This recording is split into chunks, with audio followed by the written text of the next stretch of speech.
Hi friends, నేను మీ వెంకటేశ్వర రెడ్డి. మరి ఈ వీడియోలో 7th class maths new syllabus ను బేస్ చేసుకొని ఫస్ట్ లెసన్ పూర్ణ సంఖ్యలు ఇంటీజర్స్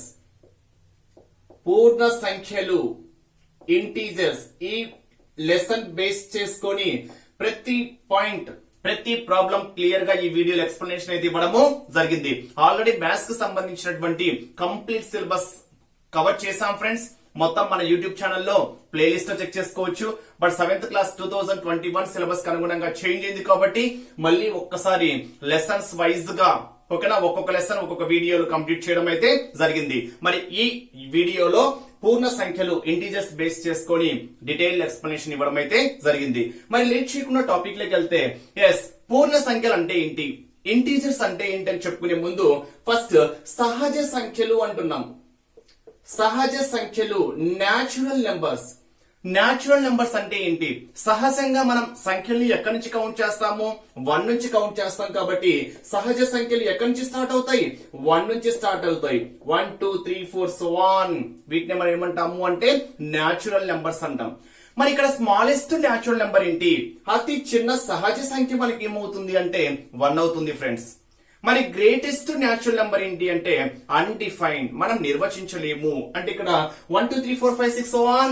మరి ఎంత వరకు అంటే మనం ఎంత వరకైనా తీసుకోవచ్చు. మనం ఏదైతే గ్రేటర్ నెంబర్ అనుకుంటున్నామో అంతవరకు న్యాచురల్ నెంబర్స్ ని కౌంట్ చేసుకుంటూ వెళ్ళిపోవచ్చు. కాబట్టి గ్రేటెస్ట్ న్యాచురల్ నెంబర్ మనం నిర్వచించలేము, undefined. But smallest natural number మనకి ఏమవుతుంది అంటే 1 అవుతుంది. మరి ఈ న్యాచురల్ నెంబర్స్ తో పాటు ఓకేనా 0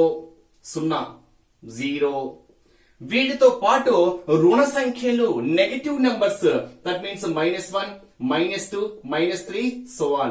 న్యాచురల్ నెంబర్స్ 0, నెగటివ్ నెంబర్స్, ఈ 3 కాంబినేషన్ తో ఉండేటువంటి నెంబర్స్ మనకి ఏమవుతాయి అంటే పూర్ణ సంఖ్యలు ఇంటీజర్స్ అవుతాయి. అంటే ఇంటీజర్స్ లో పాజిటివ్ నెంబర్స్ ఉంటాయి, 0 ఉంటుంది, అదే విధంగా నెగటివ్ నెంబర్స్ కూడా ఉంటాయి. మరి న్యాచురల్ నెంబర్స్ ని ఏ అక్షరంతో, ఏ లెటర్ తో డినోట్ చేస్తాము అంటే క్యాపిటల్ N అనేటువంటి లెటర్ తో డినోట్ చేస్తాము. ఇంటీజర్స్ ని, పూర్ణ సంఖ్యల్ని ఏ అక్షరంతో, ఏ లెటర్ తో డినోట్ చేస్తాము అంటే క్యాపిటల్ Z అనేటువంటి లెటర్ తో డినోట్ చేస్తాం. ఇప్పుడు పూర్ణ సంఖ్యలు ఇంటీజర్స్ Z ఏమవుతుంది అంటే ఓకేనా 0 ఉండాలి, పాజిటివ్ నెంబర్స్ ఉండాలి, అదే విధంగా నెగటివ్ నెంబర్స్ కూడా ఉండాలి. సో ఈ కాంబినేషన్ లో ఉండేటివి మనకి ఏమవుతాయని చెప్పాను ఇక్కడ ఇంటీజర్స్. అంటే 0 కి ఓకేనా లెఫ్ట్ సైడ్ లో ఉండేటి మనకి ఏమవుతాయి నెగటివ్ వాల్యూస్ అవుతాయి. 0 కి రైట్ సైడ్ లో ఉండేటి మనకి ఏమవుతాయి అంటే పాజిటివ్ నెంబర్స్ అవుతాయి. మరి ఇక్కడ ఈ కాంబినేషన్ బేస్ చేసుకొని ఎగ్జామ్ పాయింట్ ఆఫ్ వ్యూ లో ఒక బిట్ అడగచ్చు ఫ్రెండ్స్. ఈ లెసన్ బేస్ చేసుకొని ప్రతి టాపిక్ క్లియర్ గా ఎక్స్ప్లెనేషన్ ఇచ్చాము ఓకేనా.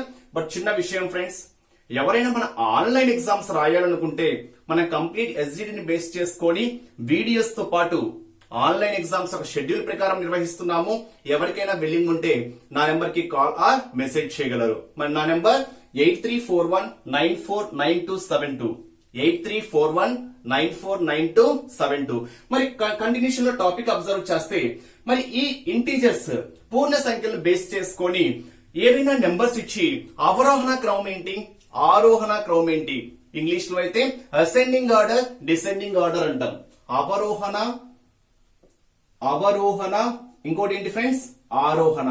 అంటే ఎగ్జామ్ పాయింట్ ఆఫ్ వ్యూ ఎలా ఇవ్వచ్చు అంటే ఒక నెంబర్స్ ఇస్తారు. ఫర్ ఎగ్జాంపుల్ -3 13 0 -18 14 -12 ఇలా కొన్ని నెంబర్స్ ఇచ్చేసి వీటిని అవరోహణ క్రమంలో వ్రాయండి లేదా ఆరోహణ క్రమంలో వ్రాయండి, లేదా ఈ క్రింది వాటిలో ఆరోహణ క్రమానికి సంబంధించి సరైన వాక్యాన్ని గుర్తించండి లేదా సరికాని వాక్యాన్ని గుర్తించండి. ఇలా ఎగ్జామ్ పాయింట్ ఆఫ్ వ్యూ లో ఏ విధంగా అయినా అడగచ్చు. మరి నెగటివ్స్ పాజిటివ్స్ ఇచ్చినప్పుడు అసెండింగ్ ఆర్డర్, డిసెండింగ్ ఆర్డర్ ఏ విధంగా ఫామ్ చేయాలి, లేదా ఫ్రాక్షన్స్ ఇచ్చినప్పుడైనా కానీ మనకి అసెండింగ్ ఆర్డర్, డిసెండింగ్ ఆర్డర్ ఏ విధంగా తీసుకోవాలి. దానికన్నా ముందు అవరోహణ అంటే ఏంటి, ఆరోహణ అంటే ఏంటి, సింపుల్ ఆన్సర్ చూడండి ఫ్రెండ్స్. ఇక్కడ ఒకటేమో అవరోహణ ఆరోహణ అసలు క్రమము అంటే ఏంటి, ఆర్డర్ అంటే ఏంటి, we can arranging and numbers either ascending order or descending order. That means smaller to greater or greater to smaller. అంటే చిన్న సంఖ్య నుండి పెద్ద సంఖ్య రూపంలో అయినా రాయొచ్చు, పెద్ద సంఖ్య నుండి చిన్న సంఖ్య రూపంలో అయినా రాయొచ్చు. మరి ఏది అవరోహణ అవుతుంది, ఏది ఆరోహణ అవుతుంది అనేది ఒక్కసారి మనం అబ్జర్వ్ చేస్తే, అవరోహణలో ఒక్కసారి మనము ఆ వా రో హ నా ఎన్ని ఉన్నాయి ఫ్రెండ్స్ ఇక్కడ 5 ఉన్నాయి, మీకు అర్థం కావడం కోసము 5 ఉన్నాయి. నెక్స్ట్ ఆరోహణ, ఆరోహణ ఎన్ని ఉన్నాయి ఫ్రెండ్స్ ఇక్కడ 4 ఉన్నాయి. మరి వీటిలో చిన్నది ఏంటి, ఇక్కడ 5 అంటున్నాము, 1 2 3 4 5 ఉన్నాయి, 1 2 3 4 ఓకేనా. ఇక్కడ 4 చిన్నది కదా, 4 చిన్నది కాబట్టి ఆరోహణ అంటే ఇచ్చిన సంఖ్యలని చిన్న నుండి ఏ అరేంజ్ చేయాలి, పెద్దది రాయాలి. అంటే చిన్న సంఖ్య నుండి పెద్ద సంఖ్య రూపంలో రాస్తే ఆ క్రమాన్ని మనం ఏమనాలి అంటే ఆరోహణ క్రమము అనాలి. అదే పెద్ద సంఖ్య నుండి చిన్న సంఖ్య క్రమంలో రాస్తే ఇచ్చిన సంఖ్యలను పెద్ద నుండి చిన్న సంఖ్యల రూపంలో రాస్తే ఆ క్రమాన్ని మనం ఏమనాలి అంటే అవరోహణ. అవరోహణ అంటే 5 ఉన్నాయి కాబట్టి, ఆరోహణ అంటే 4 ఉన్నాయి కాబట్టి, 4 కన్నా 5 పెద్దది కాబట్టి పెద్ద నుండి చిన్న, 5 కన్నా 4 చిన్నది కాబట్టి చిన్న నుండి పెద్ద. వీటిలో పెద్ద చిన్న అని మనము ఆ గుడ్డి గుర్తు ద్వారా ఆన్సర్ చెప్పేయచ్చు. అదే ఇంగ్లీష్ లో అనుకోండి అసెండింగ్ ఆర్డర్ ఏమంటాం, ఇంగ్లీష్ లో అయితే అసెండింగ్ ఆర్డర్, డిసెండింగ్ ఆర్డర్ అంటాం. మరి ఇక్కడ అసెండింగ్ ఆర్డర్ అంటే స్మాల్ టు బిగ్ గా, బిగ్ టు స్మాల్ అనేది ఒక్కసారి అబ్జర్వ్ చేస్తే మనం స్టార్టింగ్ లెటర్ ద్వారా చెప్పేయచ్చు ఫ్రెండ్స్. మరి ఇక్కడ స్టార్టింగ్ లెటర్ ఏంటి, ఏ. ఇంగ్లీష్ ఆల్ఫాబెట్స్ లో ఏ అంటే ఫస్ట్ లెటర్ కదా, ఇంగ్లీష్ లో ఫస్ట్ లెటర్ ఏ. డి అనుకోండి ABCD ఓకేనా. డి అంటే 4 కాబట్టి ఎందుకు చెప్తున్నారంటే కన్ఫ్యూజ్ అవుతున్నారు పిల్లలు, ఏది స్మాల్ టు బిగ్, ఏది బిగ్ టు స్మాల్ కన్ఫ్యూజ్ లో ఉంది కాబట్టి దీని గురించి రఫ్ గా ఎక్స్ప్లెయిన్ చేస్తున్నా. ఇక్కడ 1 4 ఏది చిన్నది, 1 చిన్నది కాబట్టి ascending means small to big. అంటే ఇచ్చిన నెంబర్స్ ని స్మాల్ టు బిగ్ అరేంజ్ చేస్తే ఆ ఆర్డర్ ఏమవుతుంది అంటే అసెండింగ్ ఆర్డర్ అవుతుంది. అదే ఇచ్చిన నెంబర్స్ ని బిగ్ టు స్మాల్ ఫామ్ చేసాము అనుకోండి, ఆ ఆర్డర్ మనకి ఏమవుతుంది ఫ్రెండ్స్, డిసెండింగ్ ఆర్డర్ అవుతుంది. మరి ఇక్కడ ఇచ్చినటువంటి నెంబర్స్ ని అసెండింగ్ ఆర్డర్ ఏ విధంగా ఫామ్ చేయాలి, డిసెండింగ్ ఆర్డర్ ఏ విధంగా ఫామ్ చేయాలి ఒక్కసారి మనం అబ్జర్వ్ చేస్తే ఫస్ట్ అవరోహణ చూద్దాం. అవరోహణ, అవరోహణ అంటే ఏం చెప్పాను నేను ఇక్కడ, పెద్ద నుండి చిన్న. మరి ఇచ్చినటువంటి వాటిలో పెద్దదేంటి, 0 కన్నా పాజిటివ్ పెద్ద, నెగిటివ్ కన్నా 0 పెద్ద, 0 కన్నా పాజిటివ్ పెద్ద కాబట్టి పెద్ద నుంచి చిన్న. ఫస్ట్ పాజిటివ్స్ అబ్జర్వ్ చేయండి, పాజిటివ్ లో 14 అన్నిటికన్నా పెద్దది కాబట్టి ఫస్ట్ 14 వస్తుంది ఫ్రెండ్స్. నెక్స్ట్ ఏం వస్తుంది ఇక్కడ 13 వస్తుంది, 13. నెక్స్ట్ ఏం వస్తుంది ఇక్కడ 0 వచ్చేస్తుంది, 0 వచ్చేస్తుంది. మరి నెగిటివ్స్ పరంగా ఒక్కసారి అబ్జర్వ్ చేస్తే పాజిటివ్ పరంగా పెద్ద నెంబర్ పెద్ద సంఖ్య, చిన్న నెంబర్ చిన్న సంఖ్య. మరి నెగిటివ్ పరంగా రివర్స్ ఫ్రెండ్స్ ఓకేనా. పెద్ద నెంబర్ ఉంటే అది చిన్న సంఖ్య అవుతుంది నెగిటివ్ పరంగా, చిన్న సంఖ్య ఉంటే నెగిటివ్ పరంగా పెద్ద సంఖ్య అవుతుంది. ఇక్కడే ఉంది చూడండి ఓకేనా. చూడండి 3 కన్నా 2 చిన్నది, 1 చిన్నది, 0 కన్నా -1 చిన్నది, -1 కన్నా -2 చిన్నది, -2 కన్నా -3 చిన్నది. అంటే నెంబర్ పరంగా 2 కన్నా 3 పెద్దది, కానీ నెగిటివ్ పరంగా -2 కన్నా -3 ఏమవుతుంది, చిన్నది అవుతుంది. అంటే ఇక్కడ నెక్స్ట్ 14 కన్నా చిన్నది, 13 కన్నా చిన్నది అంతా 0 కన్నా చిన్నది ఏమవుతుంది చూడండి ఒక్కసారి. 0 కన్నా చిన్నది నెగిటివ్ పరంగా తక్కువ ఉండాలి, ఏంటి ఇక్కడ -3 -3 కన్నా చిన్నది ఏంటి -12 -12 కన్నా చిన్నది ఏమవుతుంది -18. అంటే ఇచ్చిన నెంబర్స్ లో అతి చిన్న సంఖ్య మనకి -18 అవుతుంది, అతి పెద్ద సంఖ్య ఏమవుతుంది ఫ్రెండ్స్ 14 అవుతుంది. ఈ ఆర్డరే మనకి అవరోహణ. అదే ఆరోహణ అడిగారు అనుకోండి, ఆరోహణ అంటే అర్థం ఏంటి, చిన్న నుండి పెద్ద రివర్స్ లో -18 -12 -3 0 13 14. దీన్ని some times exam point of view లో ఈ క్రింది వారిలో సరైనది ఏంటి సరికానిది ఏంటి అని ఇచ్చినప్పుడు less than greater than symbols ఇస్తున్నారు ఫ్రెండ్స్. మరి less than greater than symbols ఎప్పుడు తీసుకోవాలి అంటే చూడండి, దీనికన్నా ఇది చిన్నది కదా, చూడండి లెస్ దాన్ గ్రేటర్ దాన్, ఏ లెస్ దాన్ బి అంటే అర్థం ఏంటి, ఏ కన్నా బి పెద్దది. ఈ సింబల్ ఈ పక్క ఏదైతే ఉంటుందో అది పెద్దది ఫ్రెండ్స్. ఏ లెస్ దాన్ బి అంటే ఏ అనేది బి కన్నా చిన్నది అని, లేదా ఏ కన్నా బి పెద్దది. Next less than C, A కన్నా బి పెద్దది, బి కన్నా సి పెద్దది. లెస్ దాన్ డి, సి కన్నా డి పెద్దది. లెస్ దాన్ ఈ అంటే ఇక్కడ so smallest to greatest form చేస్తే స్మాలెస్ట్ టు గ్రేటెస్ట్, స్మాలెస్ట్ అంటున్నాం కాబట్టి లెస్ దాన్ సింబల్ యూజ్ చేయాలి. స్మాలెస్ట్ టు అంటే స్మాలెస్ట్ అంటే లెస్ దాన్ సింబల్ యూజ్ చేయాలి. గ్రేటెస్ట్ టు అంటే గ్రేటెస్ట్ టు స్మాలెస్ట్ అంటే గ్రేటెస్ట్ టు అంటున్నాం కాబట్టి గ్రేటర్ దాన్ సింబల్ యూజ్ చేయాలి. గుర్తుపెట్టుకుంటే చాలు. ఇక్కడ చూడండి గ్రేటెస్ట్ టు స్మాలెస్ట్ ఉందా, స్మాలెస్ట్ టు గ్రేటెస్ట్ ఉందా, గ్రేటెస్ట్ టు స్మాలెస్ట్ ఉంది కాబట్టి మనం ఏ సింబల్ తీసుకోవచ్చు, గ్రేటర్ దాన్ సింబల్ తీసుకుంటే ఈ స్టేట్మెంట్ ఏమవుతుందంటే ట్రూ అవుతుంది. ఇక్కడ స్మాలెస్ట్ టు గ్రేటెస్ట్ తీసుకున్నాం కాబట్టి స్మాలెస్ట్ అంటే లెస్ దాన్ కాబట్టి ఇక్కడ ఏ సింబల్ తీసుకుంటే అది మనకు ట్రూ అవుతుంది ఫ్రెండ్స్. లెస్ దాన్ అంటే -18 కన్నా -12 పెద్దది, -12 కన్నా -3, -3 కన్నా 0, 0 కన్నా 13, 13 కన్నా 14 పెద్దది. అంటే స్మాలెస్ట్ టు అంటున్నాం కాబట్టి లెస్ దాన్ సింబల్ తీసుకుంటే ట్రూ అవుతుంది. గ్రేటెస్ట్ టు అంటే గ్రేటర్ దాన్ సింబల్ తీసుకుంటే అది ఏమవుతుంది, ట్రూ అవుతుంది.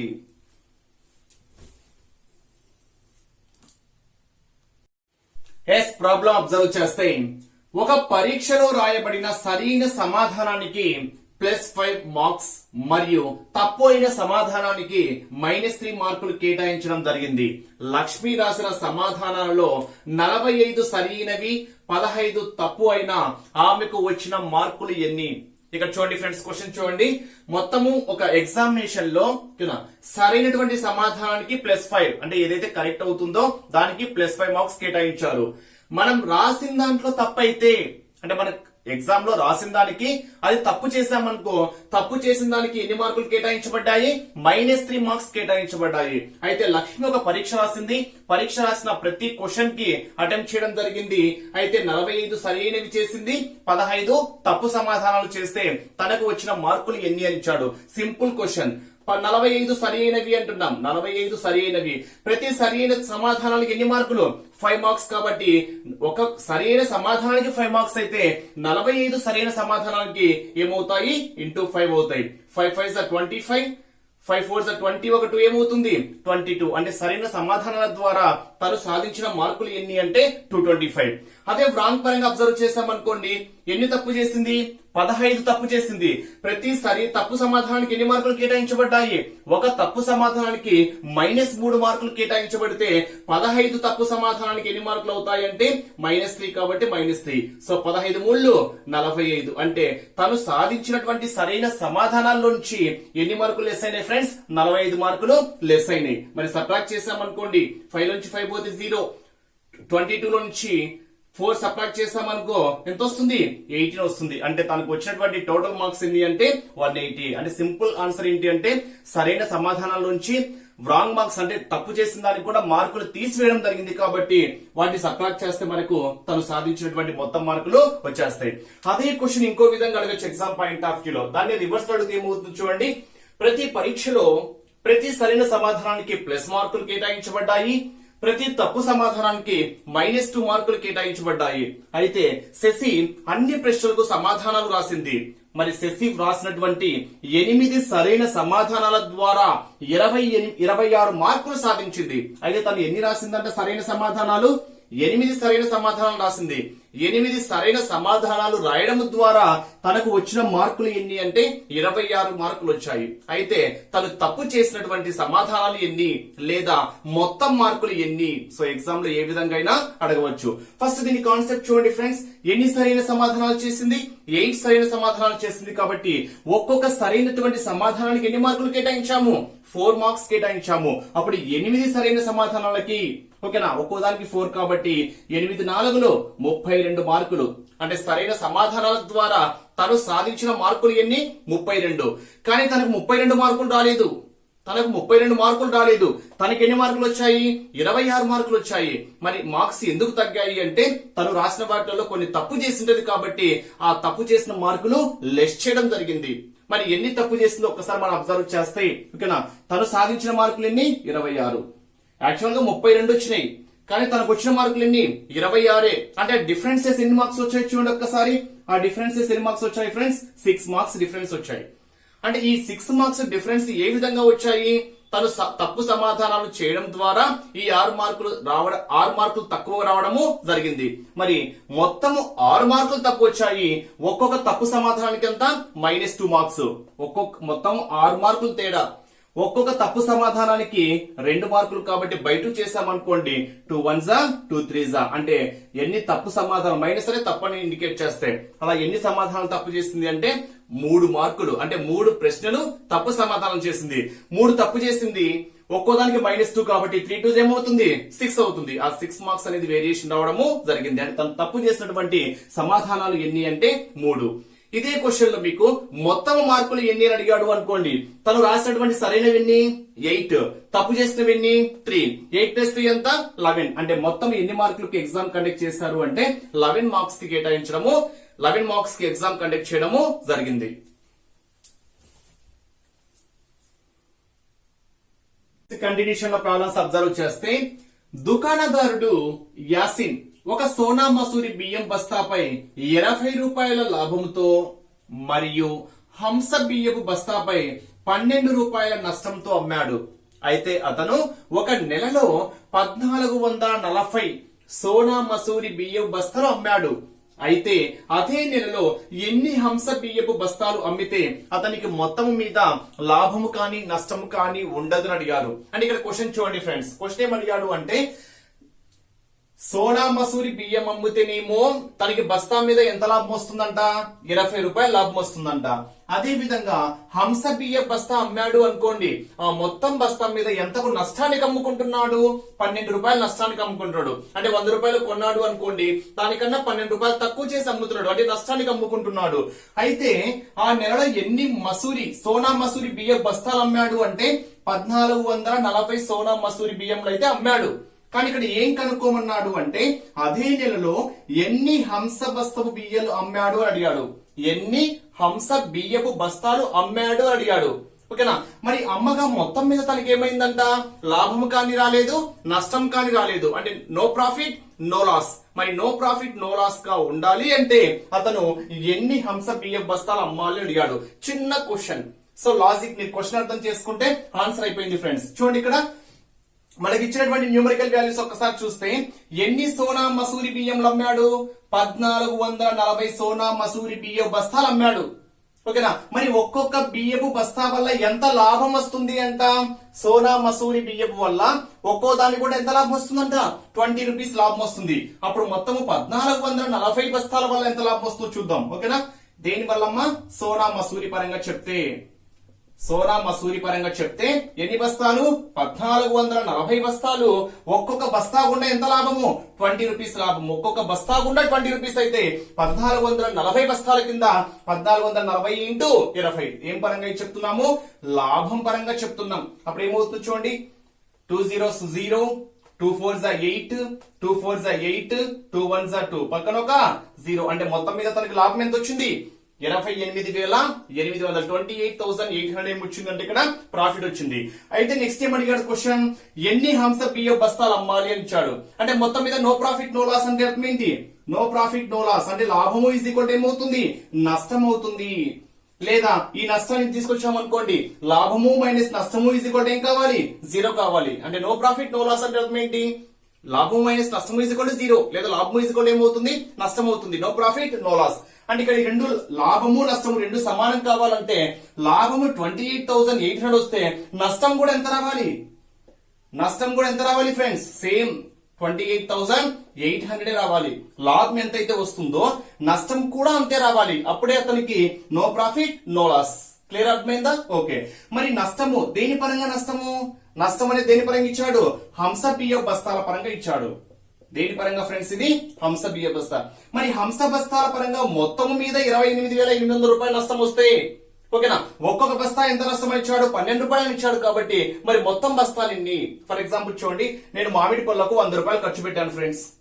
మొత్తం మీద 100 రూపాయలు ఖర్చు పెట్టాను. ఒక్కొక్క మామిడి పండు 5 రూపాయలు అనుకోండి, నేను మొత్తం ఎన్ని మామిడి పళ్ళు కొనింటా, బై 5 చేసామనుకోండి, 5 2s 20. అంటే నేను ఎన్ని మామిడి పళ్ళు కొనింటా, 20 మామిడి పళ్ళు కొనింటా. అంటే మొత్తం మీద నష్టం 28,800. ఒక్కొక్క బస్తా పరంగా 12 రూపీస్ అయితే మరి ఎన్ని బస్తాలు ఉంటాయి, ఎన్ని హంస బస్తాలు ఉంటాయి అంటే డివైడ్, ఒక్కో బస్తా ఎంత 12. అంటే డివైడ్ 12 చేస్తే సరిపోతుందా? ఎస్, డివైడ్ 12 చేస్తే ఆన్సర్ వచ్చేస్తుంది. చూద్దామా, 12 1s 12, 12 2s 24, 4 ఉంటుంది, 12 4s 48, పక్కన 2 zeros. అంటే మొత్తము ఎన్ని హంస బియ్యపు బస్తాలు అమ్మాడు అంటే 2,400. అంటే ఇక్కడ చూడండి ఫ్రెండ్స్, ఇక్కడ 1440 సోనా మసూరి బియ్యములు అమ్మాడు. ఓకేనా, అదే విధంగా హంస బియ్య బస్తాలు ఎన్ని అమ్మాడు, 2,400 అమ్మాడు. అప్పుడు మొత్తం మీద అతనికి లాభం ఉండదు, నష్టం ఉండదు. సింపుల్ గా మనము బయట వాళ్ళు చేస్తే ఎన్ని అనేది మనకి ఇక్కడ ఎగ్జాంపుల్ చెప్పాను చూడండి. నేను 100 రూపాయలు మామిడి పళ్ళకు కొన్నా, 100 రూపాయలు పెట్టి మామిడి పళ్ళు కొన్నా. ఒక్కొక్క మామిడి పండు 5 రూపాయలు అయితే నాకు ఎన్ని మామిడి పళ్ళు వస్తాయి, 100/5. నాకు మొత్తం మీద నష్టం ఎంత? 28,800. ఒక్కో బస్తా ఉన్న నష్టం ఎంత? 12 రూపాయలు అయితే అప్పుడు ఎన్ని బస్తాలు వస్తాయి? మొత్తం 30/12 చేసాం అనుకోండి, మనకి ఎన్ని బస్తాలు వస్తాయి? 2,400. ఓకేనా? నెక్స్ట్ ఇంకో ప్రాబ్లం ఇచ్చారు చూడండి. పళ్ళ వ్యాపారి శంకర్ 100 కిలోగ్రామ్ కమలా పళ్ళు మరియు 75 కిలోగ్రామ్ దానిమ్మ పళ్ళు అమ్మాడు. అంటే ఇక్కడ 100 కేజీలు కమలా పళ్ళు అమ్మాడు, 75 కేజీస్ దానిమ్మ పళ్ళు అమ్మాడు. మరి ఒక దానిమ్మ పండుపై 1 కేజీ, ఓకేనా, 1 కేజీ దానిమ్మ పళ్ళపై 10 రూపాయల లాభము, 1 కేజీ కమలా పళ్ళపై 8 రూపాయల నష్టాన్ని పొందిన మొత్తం మీద అతనికి లాభమా నష్టమా ఎంత అని అడిగాడు. మరి ఇక్కడ ఒక్కసారి ఫస్ట్ కమలా పళ్ళ పరంగా చూసామనుకోండి. కమలా పళ్ళ పరంగా చూడండి ఎన్ని కిలోగ్రామ్స్ ఉన్నాయి మొత్తము. కమలా పళ్ళ పరంగా చూస్తున్నా మొత్తం ఎన్ని కిలోగ్రామ్స్? 100 కిలోగ్రామ్స్. మరి కమలా పళ్ళ పరంగా ఏమని ఇచ్చాడు చూడండి ఒక్కసారి క్వశ్చన్ లో. 1 కేజీ కమలా పండ్లపై 8 రూపాయల నష్టాన్ని పొందాడు. అంటే కమలా పండ్ల పరంగా లాభం ఉందా నష్టం ఉందా? నష్టం ఉంది. ఇక్కడ ఏంటి ఫ్రెండ్స్? నష్టము. కమలా పండ్ల పరంగా ఏమని ఇచ్చాడు? నష్టం ఇచ్చాడు. మరి మొత్తము 100 కేజీలు, 1 కేజీకి ఎంత నష్టం వచ్చిందంట? 8 రూపాయల నష్టం వచ్చింది. మొత్తము 100 కేజీలు, ఒక్కొక్క కేజీకి 8 రూపాయల నష్టము. అంటే ఇంటూ 8, అప్పుడు 100 ఇంటూ 8, 800 రూపాయలు ఏం పొందాడు? నష్టం వచ్చింది. కమలా పళ్ళ గుండా మొత్తం మీద ఎంత నష్టం వచ్చింది? 800. ఓకే, క్లియరా ఫ్రెండ్స్? మొత్తం 100 కేజీలు, 1 కేజీకి 8 రూపాయల నష్టం వస్తే, కేజీకి 8 రూపాయల నష్టం వస్తే 100 కేజీలకు ఏమవుతుంది? 800 రూపాయలు అవుతుంది. Simple logic. నెక్స్ట్ ఇంకొక పనులు ఉన్నాయి. ఏంటవి? దానిమ్మ పళ్ళు. మరి దానిమ్మ పళ్ళ వల్ల లాభ నష్టం చూద్దాం ఒక్కసారి. మరి దానిమ్మ పళ్ళు మొత్తం ఎన్ని కేజీలు? 75 కేజీలు. మొత్తం ఎన్ని కేజీలు? 75 కేజీలు. మరి ఒక్కొక్క కిలో గుండా లాభం వచ్చిందా నష్టం వచ్చిందా?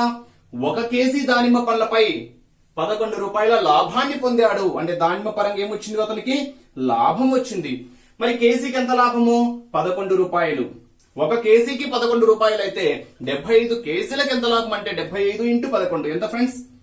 75 ఇంటూ 11, 5, 7, 5, 12, 825 రూపాయలు. 825 రూపాయలు ఏం పొందాడు?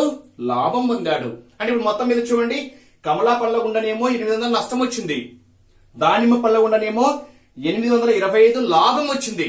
అంటే ఇక్కడ 800 నష్టము, 825 రూపాయల లాభము. అంటే లాభం ఎక్కువ ఉంది కదా, నష్టం కన్నా లాభం ఎక్కువ ఉంది. మరి లాభం ఎక్కువ ఉంది కాబట్టి మొత్తం మీద అతనికి ఎంత లాభము? మరి లాభం ఎంత ఎక్కువ ఉంది? 25 రూపాయలు ఎక్కువ ఉంది కాబట్టి మొత్తం మీద అతనికి లాభం ఎంత వచ్చింది అంటే 25 రూపాయల లాభం ఉంది. అదే నష్టం ఎక్కువ ఉంది అనుకోండి, ఎంత ఎక్కువ ఉంటే అంత నష్టం అవుతుంది. Simple logic. ఇక్కడ లాభం ఎక్కువ ఉంది కాబట్టి లాభం వస్తుంది.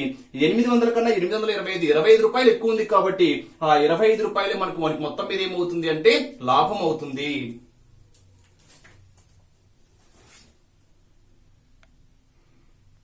నెక్స్ట్ కంటిన్యూషన్ లో టెక్స్ట్ బుక్ లో కొన్ని లెక్కించండి అని ఇచ్చాడు ఫ్రెండ్స్. ఇవి చెప్పిన తర్వాత వీడియో గురించి చూద్దాము. First one, -96 divide 16. ఓకేనా? ఇక్కడ సింప్లిఫికేషన్ పరంగా ఏ విధంగా అడగవచ్చు ఎగ్జామ్ పాయింట్ ఆఫ్ వ్యూ లో అంటే, ఈ క్రింది వానిలో సరికాని సాధనను గుర్తించండి లేదా సరికాని దాన్ని గుర్తించండి అని ఆన్సర్స్ ఇచ్చేసి ఒకటి రాంగ్ గా ఇవ్వడానికి ఛాన్స్ ఉంది. లేదా జతపరచండి అంటే కాలం 1 లో ఇవి ఇచ్చి వీటి యొక్క ఆన్సర్స్ కాలం 2 లో ఇచ్చి దేనికి దానికి మ్యాచ్ చేయమని అడగవచ్చు. లేదా ఇదే క్వశ్చన్ ఇంకో విధంగా అడగవచ్చు. చూడండి ఫ్రెండ్స్, ఇది ఒక పూర్ణ సంఖ్య, రుణపూర్ణ సంఖ్య, ఇది ధనపూర్ణ సంఖ్య. ఓకేనా?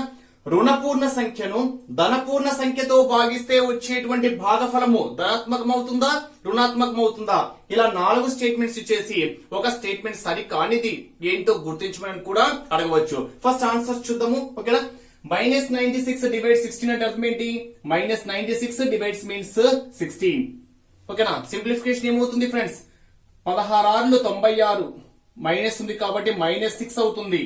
అంటే -96/16, 16 1s 16 6 ఎంత 96. సో నెగిటివ్ ఉంది కాబట్టి నెగిటివ్ వస్తుంది. అంటే దీన్ని ఏ విధంగా చెప్పొచ్చు సెంటెన్స్ ఫార్మేషన్ లో? ఒక రుణపూర్ణ సంఖ్యను ఒక ధనపూర్ణ సంఖ్యతో భాగిస్తే వచ్చేటువంటి భాగఫలం ఏమవుతుంది అంటే రుణాత్మకం అవుతుంది. చూడండి, ఒక రుణపూర్ణ సంఖ్యను ధనపూర్ణ సంఖ్యతో భాగిస్తే వచ్చేటువంటి భాగఫలం ఏమవుతుంది? రుణాత్మకం అవుతుంది. నెక్స్ట్ ఇక్కడ కూడా సేమ్ కాన్సెప్ట్. 98 డివైడ్ అంటే by -49, 49 1s 49 2s. So answer -2. ధనపూర్ణ సంఖ్యను రుణపూర్ణ సంఖ్యతో భాగిస్తే వచ్చేటువంటి భాగఫలం ఏమవుతుంది అంటే రుణాత్మకం అవుతుంది. Next -150 divide means by -25, minus minus cancel, 25 1s 25 6 so answer ఏమవుతుంది +6 అవుతుంది. అంటే ఒక రుణపూర్ణ సంఖ్యను మరొక రుణపూర్ణ సంఖ్యతో భాగించే వచ్చేటువంటి భాగఫలం ఏమవుతుంది అంటే ధనాత్మకం అవుతుంది. నెక్స్ట్ 130 డివైడ్స్ అంటే by 130 by 65, 65 1s 65 2s that is equal ఎంత వస్తుంది ఫ్రెండ్స్ ఆన్సర్ 2 వచ్చేస్తుంది. సో ఇక్కడ మీరు సెంటెన్స్ ఫార్మేషన్ లో అబ్జర్వ్ చేస్తే ఒక ధనపూర్ణ సంఖ్యను మరొక ధనపూర్ణ సంఖ్యచే భాగిస్తే వచ్చేటువంటి భాగఫలం ఏమవుతుంది అంటే ధనాత్మకం అవుతుంది. అంటే ఇక్కడ ఈ క్రింది వాళ్ళలో సరికాని వాక్యం ఏంటి అని ఇలా ఇచ్చేసి ఏదో ఒకటి తప్పివచ్చు, లేదా ఆన్సర్స్ లో ఒకటి తప్పిచ్చేసి సరికాని దాన్ని గుర్తించండి అని అడగచ్చు. ఇక్కడ కాలం 1 కాలం 2 పరంగా ఇచ్చేసి సరైనది ఏంటి సరికానిది ఏంటి మ్యాచ్ చేయమని కూడా ఎగ్జామ్ పాయింట్ ఆఫ్ వ్యూ లో అడగడానికి ఛాన్సెస్ ఉంది. ఇంకా ఇవ్వచ్చు ఈ క్రింది వాటిలో సరైనవి అని ఇచ్చేసి దీనికి ఆన్సర్స్ ఇచ్చేసి ఆప్షన్ 1 మాత్రమే, ఆప్షన్ 2 1 మరియు 3లు, ఆప్షన్ సి 1 2 3లు, ఆప్షన్ డి పై 1 ఇలా కూడా ఎగ్జామ్ పాయింట్ ఆఫ్ వ్యూ లో అడగవచ్చు. ఇది సింప్లిఫికేషన్ బేస్ చేసుకొని దాని ఎగ్జామ్ పాయింట్ ఆఫ్ వ్యూ లో ఏ విధంగా అడగవచ్చు. మరి ప్రాబ్లమ్స్ ఒకసారి అబ్జర్వ్ చేస్తే రెండు పూర్ణ సంఖ్యల లబ్ధము -165, అందులో ఒక సంఖ్య -15 అయినా రెండవ సంఖ్య ఏమవుతుంది? రెండు సంఖ్యల లబ్ధం ఇచ్చి ఒక సంఖ్య ఇచ్చి మరొక సంఖ్య కనుక్కోమంటే, ఫర్ ఎగ్జాంపుల్ రెండు సంఖ్యలు a, b అనుకున్నాము అనుకోండి, మీకు అర్థం కావడం కోసము రెండు సంఖ్యలు a, b అనుకుంటే వీటి లబ్ధం ఏమవుతుంది ఫ్రెండ్స్? ab అవుతుంది. మరి ఒక సంఖ్య ఇచ్చి రెండవ సంఖ్య కనుక్కోమని అడిగాడు అనుకోండి, ఇక్కడ లబ్ధం ఎంత ఇచ్చాడు? -165 ఇచ్చాడు. ఇప్పుడు ఒక సంఖ్య ఇచ్చి రెండో సంఖ్య అంటే b ఈక్వల్ ఏమవుతుంది? -165 డివైడ్ ఈ సైడ్ వస్తే ఏమవుతుంది? మల్టిప్లై అవుతుంది. అంటే ఇక్కడ లబ్ధము బై ఒక సంఖ్య చేస్తే మరొక సంఖ్య అనేది వచ్చేస్తుంది. ఇక్కడ లబ్ధం ఎంత ఇచ్చాడు? 165 సారీ -165. సో లబ్ధము బై ఒక సంఖ్య చేస్తే మరొక సంఖ్య వచ్చేస్తుంది కాబట్టి -165 బై ఒక సంఖ్య ఎంత ఇచ్చాడు? -15. ఆన్సర్ మరొక సంఖ్య రెండవ సంఖ్య వచ్చేస్తుంది. మైనస్ మైనస్ క్యాన్సల్ 15 తో 15 1s 15, 15 1s 15 1 ఉంటుంది, 15 1s 15. సో మరొక సంఖ్య ఏమవుతుంది? రెండవ సంఖ్య 11 అవుతుంది. ఓకేనా? ఇంకో క్వశ్చన్ ఇచ్చారు చూడండి ఫ్రెండ్స్. ఇక్కడ 2020 సంవత్సరంలో COVID-19 వల్ల ఒక కంపెనీ 6 నెలలు లాక్డౌన్ లో ఉంది. లాక్డౌన్ లో ఉండడం వల్ల 1,32,000 రూపాయలు నష్టపోయింది. అయితే నెలసరి సరాసరి నష్టం ఎంత? సరాసరి నెలసరి నష్టం ఎంత అని ఇచ్చాడు. అంటే ఇక్కడ సరాసరి అంటే అర్థం ఏంటి? సరాసరి యావరేజ్ అంటాం ఇంగ్లీష్ లో, సగటు లేదా సరాసరి లేదా అంకమధ్యమము. ఓకేనా? Average arithmetic mean. So average అంటే sum of observations by number of observations. సగటు లేదా సరాసరి అంటే రాసుల మొత్తము బై రాసుల సంఖ్య. మరి మొత్తం ఎంత నష్టపోయాడు? రాసుల మొత్తము బై రాసుల సంఖ్య. సరాసరి ఫార్ములా ఏంటి? సరాసరి రాసుల మొత్తము లేదా మొత్తము బై ఓకేనా రాసుల సంఖ్య అంటే ఎన్నైతే ఉంటుందో ఆ సంఖ్యను మనము తీసుకోవాలి. మరి మొత్తం మీద ఎంత నష్టపోయాడు? మొత్తం 1,32,000 రూపాయలు నష్టపోయాడు. కాబట్టి మొత్తం ఇక్కడ వేస్తున్న ఫ్రెండ్స్ ఆన్సర్. మొత్తం ఎంత నష్టపోయాడు? 1,32,000 రూపాయలు నష్టపోయాడు. ఇది రాసుల మొత్తం అవుతుంది. మొత్తం నష్టపోయిండు బై రాసుల సంఖ్య ఎన్ని నెలలకు గాను? 6 నెలలకు. కాబట్టి బై 6. ఎందుకంటే వాడు అదే ఎగ్జామ్ పాయింట్ ఆఫ్ వ్యూ ఇక్కడ నెలసరి సరాసరి అడిగాడు. నెలసరి ఓకేనా? బట్ మనకి ఎన్ని నెలలు ఇచ్చాడు? 6 నెలలు ఇచ్చాడు. కాబట్టి రాసుల సంఖ్య ఏమవుతుంది? 6 అవుతుంది. 6 1s 6 2s 12 1 ఉంటుంది. 6 2s 12 పక్కన 3 zeros. అంటే నెలసరి సరాసరి నష్టం ఎంత ఫ్రెండ్స్? 22,000 రూపాయలు సరాసరిగా మంత్లీ నష్టపోయాడు. అంటే ఇక్కడ మీరు గుర్తుపెట్టుకోవాల్సిన formula observation some of observations by number of observations ఏమవుతుంది అంటే యావరేజ్. రాసుల మొత్తము బై రాసుల సంఖ్య.